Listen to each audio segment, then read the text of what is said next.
Aytganimdek, go'zal opa-singillarim, o'zimga ravo ko'rgan yaxshi narsani mana sizlarga ham ravo ko'raman. Mana Farida opam, Umarovaga ham, opajonimga ham ravo ko'rganim uchun bularga ham mana birgalashib olib keldim. Shu o'zlari jaltillagan ayollar, yaltillagan ayollar, yana shu yaptillab, gullab, yashnab xalqimizni xushnud qilib yuravering opajonim. Rahmat Zaloraxon. Menga juda ko'p gapirdilar. Zalola shunaqa yaxshi joy bor, shunaqa yaxshi inson, qo'llari gul dedilar.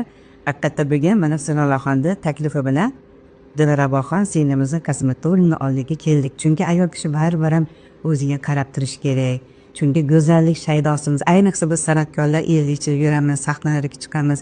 Shuncha men Zaloraga 100% qo'shildim hamda rahmat deyman. Mana bugun imkon topib kelishga mana qaror qilib hamda keldim. Yetib kelganimga shukr. Hammaga tilaymanki, hamisha o'zlariga qara, orasida bo'lib, go'zal bo'lib yuringlar. Ayollar o'zi go'zal, lekin sal o'ziga qarasa yana ham go'zal bo'l.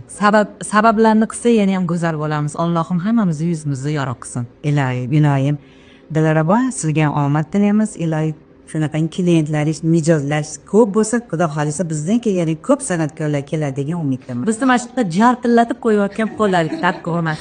Mana men hozir Dilraboxondan muolajalarni oldim. Lekin qanaqadir yengil bo'ldi yuzlarimni.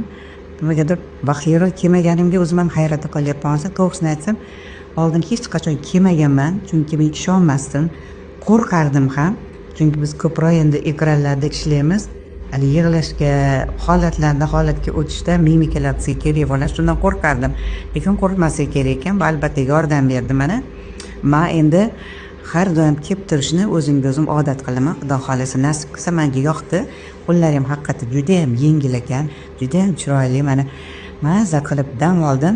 Ikkinchidan yuzlarimda qanaqadir o'zgarish bo'ldi. Holatni o'zim ham sezyapman. Mana oqargandek, ortiqcha hali kichkina mayda tochkalar bo'ladi, shular yo'qolibdi. Endi birinchi martasi shunchalik. Nasib qilsa yana 2 marta kelganda albatta sizlar bilan uchrashaman.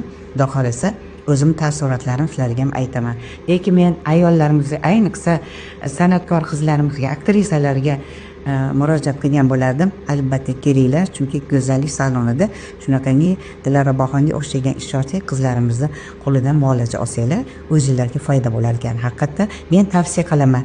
Kelinglar, haqiqatan ham o'zgarishni o'zingizlar ham sezasizlar.